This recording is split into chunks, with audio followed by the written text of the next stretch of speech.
Yeah, go ahead, smoke a cigarette. Last night around 10:30, 11 o'clock, I was heading back into my camp, and I was pulled over by a unit, and I happened to turn around and see the number on the hood was Unit 73, and this rookie cop stepped out and said, do you mind if I ask you a question? I said, yeah, I got a couple questions for you too, being kind of aggravated at him. And he's like, I think I might have hit you with my car. And I said, how the hell are you going to think that you hit me? You did hit me. I bounced off the front end of your car. Well, and all in all, he finally apologized to me. He said I should have been paying more attention. He's like, but I've been noticing a lot of you homeless kids out here. And he was like, are you one of the ones that my superiors told me about that's been trying to keep the kids out of trouble? I said, well, I try to, but it's up to them to listen. He's like, well, I'd appreciate it if you wouldn't go to my superiors with this. He's like, I don't want them to know that I hit and ran somebody. I did not know that I hit you, and I apologize. And so I shook his hand. He got in his car. I went to my swamp, and that was about it. Now let me ask you something, because a lot of people don't know this, even some of your friends don't, but how long ago were you diagnosed with cancer? Going on 6 years ago. And your reaction when you found out? Well, the doctor came in and said, well, you got cancer and you've had it apparently a few years before we found it, so just make yourself comfortable. And I told him, well, fuck your life. And I walked out.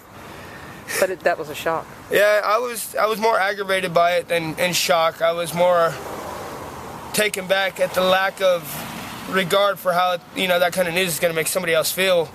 I mean, I'm pretty sure if I went up to somebody's grandma and be like, oh, you're going to die tomorrow, people would be like, oh my God, but doctors nowadays, everything boils down to the dollar and how the government feels. They don't care about the people anymore, and that the government is just there for themselves.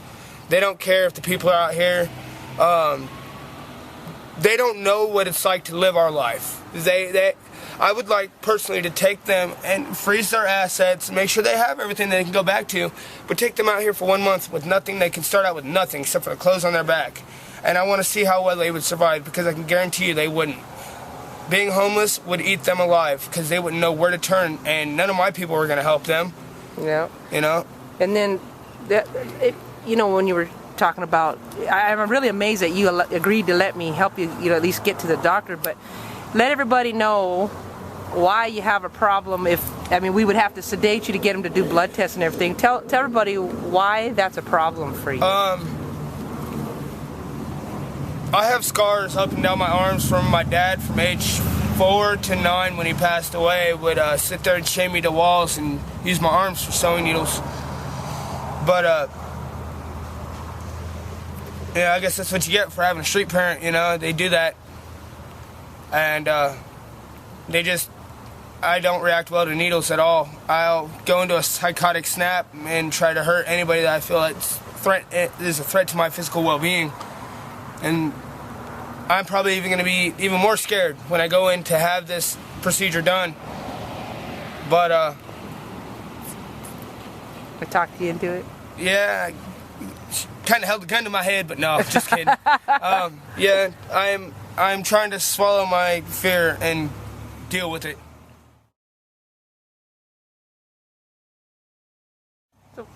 Everybody said they were shocked that you even came and let me take your story and even talk to me.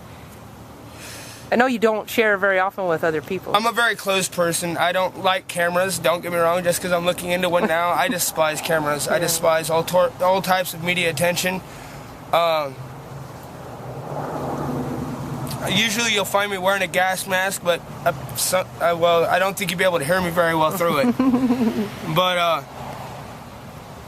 I have, luckily enough, 2 more months before a certain opportunity might open up for me to where I'll be able to work again and get on my feet. But the part of me is I'm fearful because of, actually I'm not even fearful. If people don't like me for the way I am, I live on the streets. I live in a swamp. This isn't what I planned for my life. I should have stayed in school, but I didn't. But I don't get close to people. I don't open up. But people need to know what's going on out here and what it's like for people that are living their life to try to better themselves but can't get nowhere because society has this posh attitude about everybody needs to dress a certain way. Well, for example, last night I went to my friend Yuri's church, and he's a Russian, and so his church is really posh dress. I walked in there just like this, hoodie up, you know, I had my gas mask in my backpack, and everybody just kind of kept looking at me with this stuck-up attitude, and I just kept smiling because I just don't.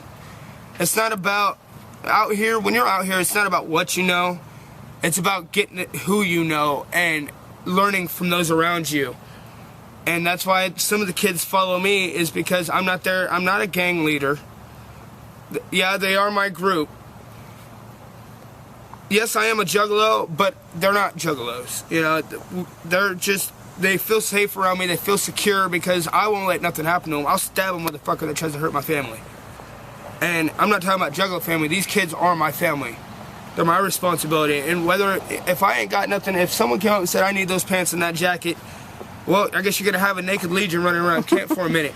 Because that's what I do. I'll give them what they need, even if I can't afford it. So how was your night last night? Because you said your tent got flooded out by the rain. Yeah, my tent got kind of flooded out a little bit. I put a tarp over it, but that didn't really help anyway. How does that affect your pain, though? Oh, the cold? I don't want to move in the mornings. Yeah. I don't want to get up. I don't want to walk. But I got up this morning because I had to go to church because I'm loyal to God. He's always been loyal to me, and so it's only fair for me to be loyal to him and at least take one day, no matter what, and go and be in his house. If I got work in the morning at 5 o'clock in the morning and I'm hurting, I'm still at work because, well, I ain't dead yet. I ain't in a wheelchair. I can still use my legs, but the bones, take an ice pick and stab yourself in the leg with it all day, over and over and over and over, and you'll see what kind of pain I'm in 24 hours a day. And how long can you stand before you have to sit back down again? It depends on how stubborn I'm being. In all actuality, if I'm, there's times when I need to sit down, there's times when it'll make me sick to my stomach, and there's my lighter. There's times where I won't eat because of the fact that I'm in so much pain. Well, sometimes I don't eat because my group needs to eat. So as long as they eat, I'm cool. They've been around to see me snap on them in anger because of how much pain I'm in, and I don't mean to, and they understand that. And most people take offense to, oh, well, you know what, fuck you, Legion, and that's fine. You know what? If you can't understand me, you know, that's cool. Give me a couple minutes to cool down, I'll be fine, and I'll come back to being normal, loving Legion that everybody loves. But people don't understand that my smile, my happiness is all up front because of how much pain I'm in. I don't need everybody else going, oh, poor Josh. It's not about me. It's about the people of Kent and what the police are doing to the ones that are out here. That, yeah, we are the dark side of society, but we are our own society at the same time.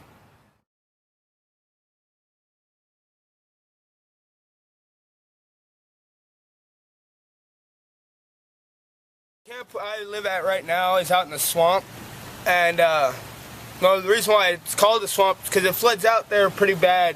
And about a year ago, when I was out here the last time, my girlfriend actually left her house to come out and live in the swamp with me. And when we found that place, it was completely trashed. There was mountains of trash everywhere, beds.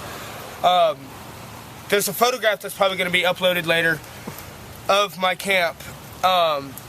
And that's relatively clean compared to when I got back there this year again and cleaned it out again. There's chairs, there's broken beds, there's a bunch of stuff back there. And I mean, I'm trying to move all this trash into an area that can't be seen by the eye because it's all about perception. You know, but why, you know, I'm not going to lie and sit there and say, oh, my place is the cleanest place in the world, because it's not. Yeah, it's trashed.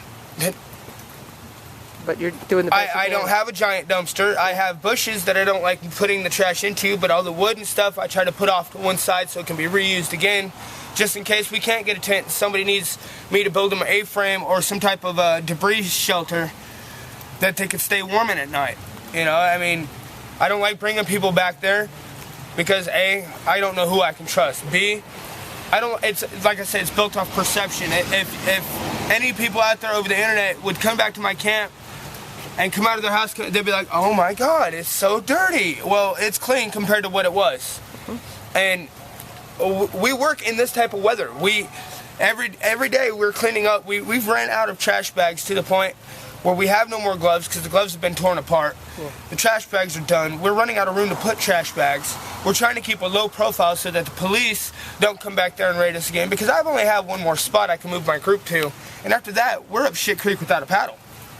But it's good. And do you have officers though that you actually trust that don't harass you? No, I don't trust any cop.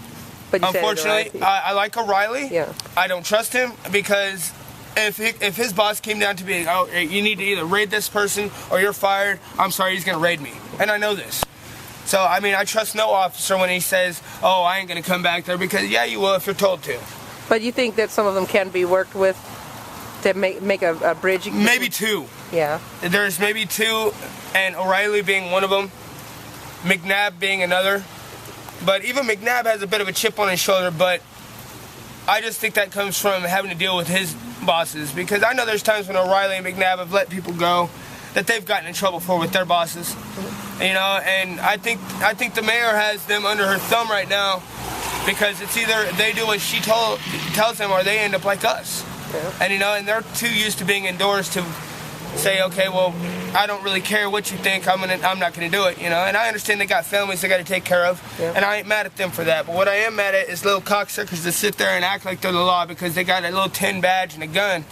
And why don't you take off that tin badge and gun and go at me like a man, and we'll see who's standing at the end. You know, I mean, that's just the way, because they got that attitude of I'm better than you. Yeah, you're better than me for right now, but you're one paycheck away. You're one little problem away from ending up where I'm at, and then I'm just gonna look at you and laugh, because guess what? Now you're in my domain. Now, I wanted to thank you too for letting me be able to see if we can get you to the doctor so you can get your medical cards and everything. But you said you have dealt with Seattle Cancer Care Alliance, and they've been pretty cool with you. They've been all right. Yeah. So we'll try to do that tomorrow, and then you know, I just keep tabs on you so I can make sure you're all right. But thanks for taking time to talk with me today. Oh, not a problem.